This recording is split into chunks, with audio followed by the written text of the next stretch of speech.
The next room we're going to look at is your bathroom. The first thing we're going to assess the safety of is your shower. To reduce your risk of falls, it's important to have grab bars. It's good to have one at the entrance to your shower and one on the back wall. The one on the back wall is good to help you get in, as well as pulling yourself up if you are seated for a shower. Another way to reduce the risk of falls in the shower is to put anti-slip strips. They just go along the bottom of your shower and they help with the slippery surface so that you're not sliding around when you're moving around in the shower or you're trying to stand up. A lot of people like to use the bath mats inside of the shower, but those can pose a problem because they can build up soap scum and mildew, and that can actually make it slippery over time.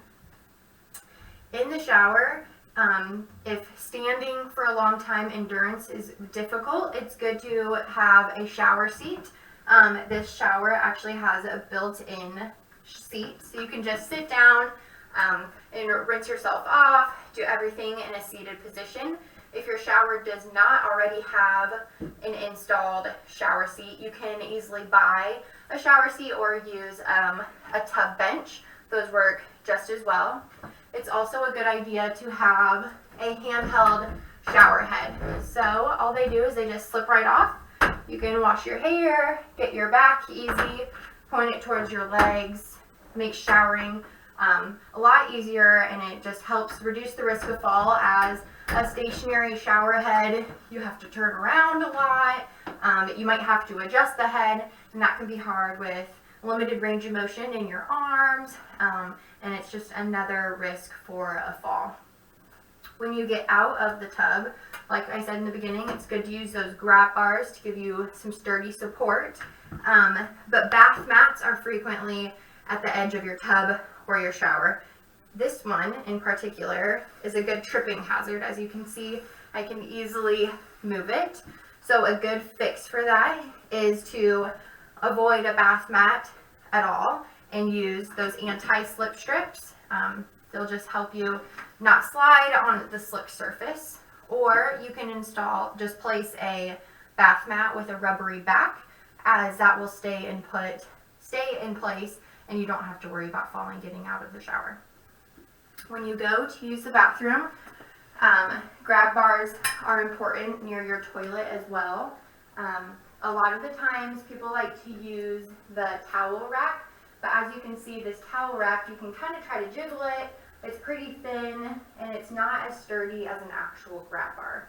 So try to avoid using your towel rack, even though that can be a very convenient thing to reach for.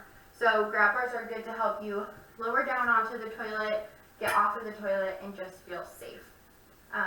When it comes to actually sitting on the toilet, a handicap height toilet is very good so that you don't have to sit down as far.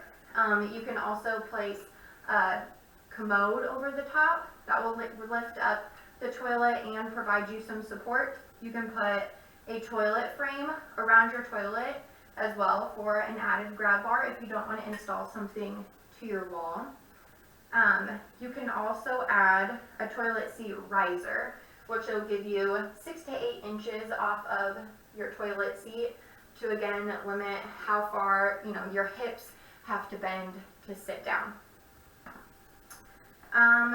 Same thing goes, a lot of people put throw rugs in front of their toilets. If it's not necessary, it's good to get rid of it or make sure that it has a rubber back so that it doesn't slip underneath your foot.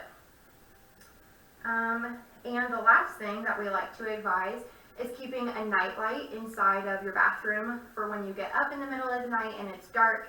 Just helps you to see and helps you avoid those unnecessary falls to the ground.